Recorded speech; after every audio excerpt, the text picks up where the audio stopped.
Andrea here. I'm sharing a card I made with some new dies from Crafting Desert Divas. Using their window pane dies, and you get a dragonfly, butterfly, cupcake parts, jelly bean, and a candle. These dies will be great for making shaker cards. They come attached with wool wire pieces that I just cut apart with my wire cutters. I've die cut my butterfly, and I'm also using the inside scallop circle dies to die cut my different flower layers. So I've die cut the two different sizes of the flower, the little I don't know what that's called, stamens or whatever inside the flower, and the leaves. I've also inked them all up with coordinating dye inks. To give my flowers a little extra dimension, I'm bending up the petals before assembling them together.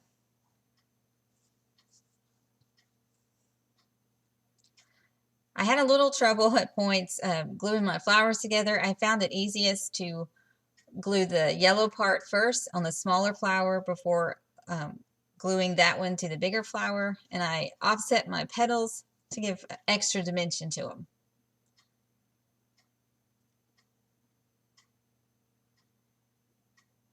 Perhaps if I'd used a little less glue, it wouldn't have been so problematic. Now I have all my pieces cut and ready to go. My window panes there for my window pane dies, the flowers and leaves from the inside scallop circle dies. I also cut a piece of clear acetate and some pattern paper. My idea for this card was that you'd be looking into a window, and I thought the pattern paper kind of looked like wallpaper.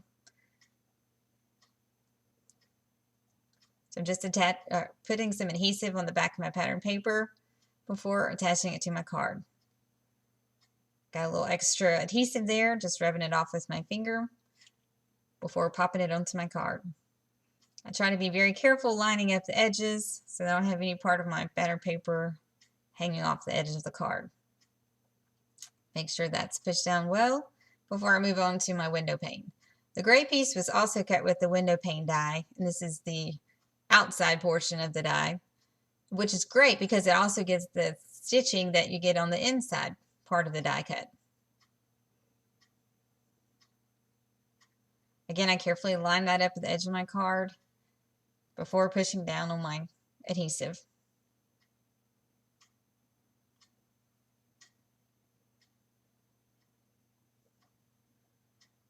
And then it's time to attach the acetate. When I was trying to attach, before I attached the acetate, I noticed there was a little something on my card. I didn't want anything to get trapped underneath the acetate, so I just kind of gave it a little flick and a tap to get anything off that might have been on it. Unfortunately, I didn't think to do that with the acetate itself, and so I still got a little something trapped between the acetate and the card, but I just covered that up with my sentiment. Just putting the acetate inside the panel there, and then moving on to the window pane itself. Or is this the window frame? I don't know. I'm no window expert. So just putting some glue on the back of the die cut. Got a little too much glue right there. I'm going to spread that out with my finger because I don't want any of it smearing onto my acetate.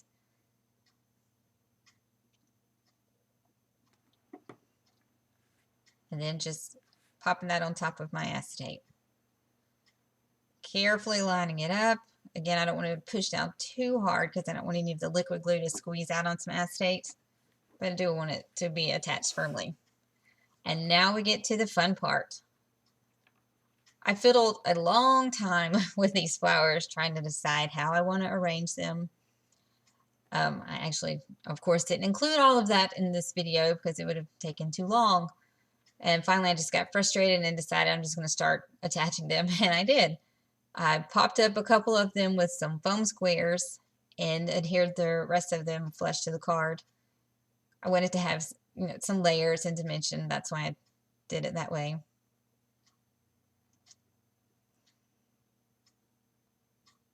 So I'm only putting glue on just the center portion.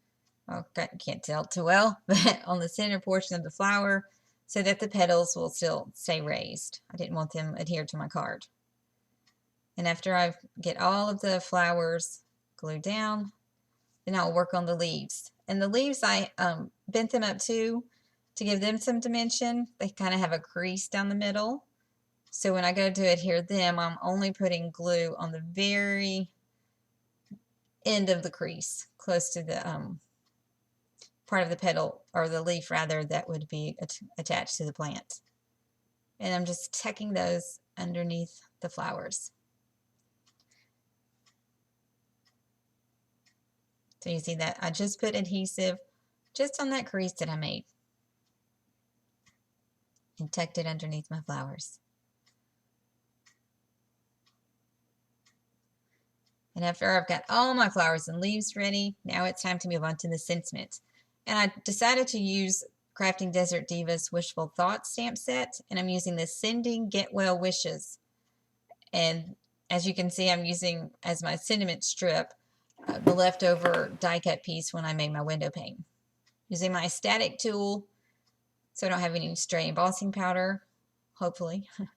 And using my MISTI, just lining up my sentiments on my little rectangle there, trying to get placement just right. And once I'm happy with that, I'll close the lid of the MISTI to pick up the stamps. And looks like maybe I'm finally happy with that. Picking up the stamps. And then I use my hands, my fingers and the palm of my hand to make sure that the stamps are well onto the lid of the MISTI, and it also helps prepare the surface of the stamp. I'm just inking it up with Versamark and closing the lid, stamping it onto my paper.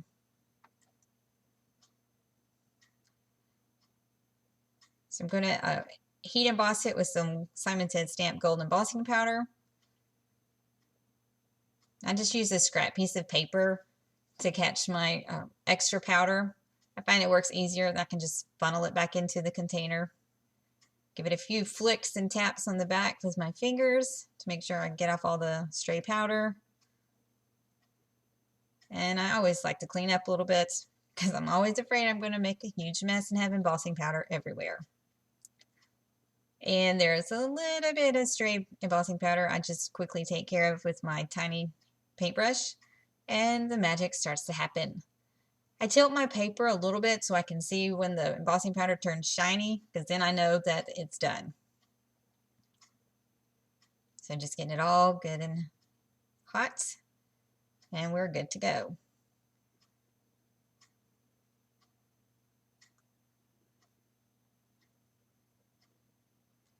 So I'm going to use some Scotch foam tape, excuse me, and cut it into strips just to pop up my sentiments. Need a little more dimension, of course.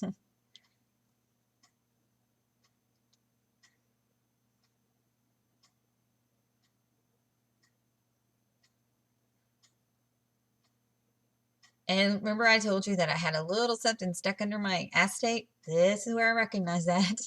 So I move my sentiment down just a little bit to hide that. Problem solved. And now for some dimension and color and sparkle on our flowers, I'm using some Nuvo drops in this lovely lavender color. I think it coordinates so nicely with the color of the paper I used to die cut the flowers.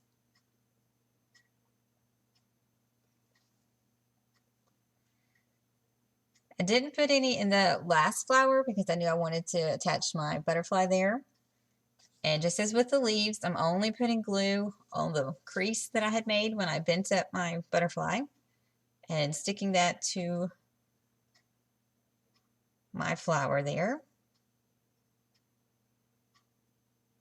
And for a little more sparkle, we have to bring out the Zigwink of Stella. So I'm just brushing some onto my butterfly there.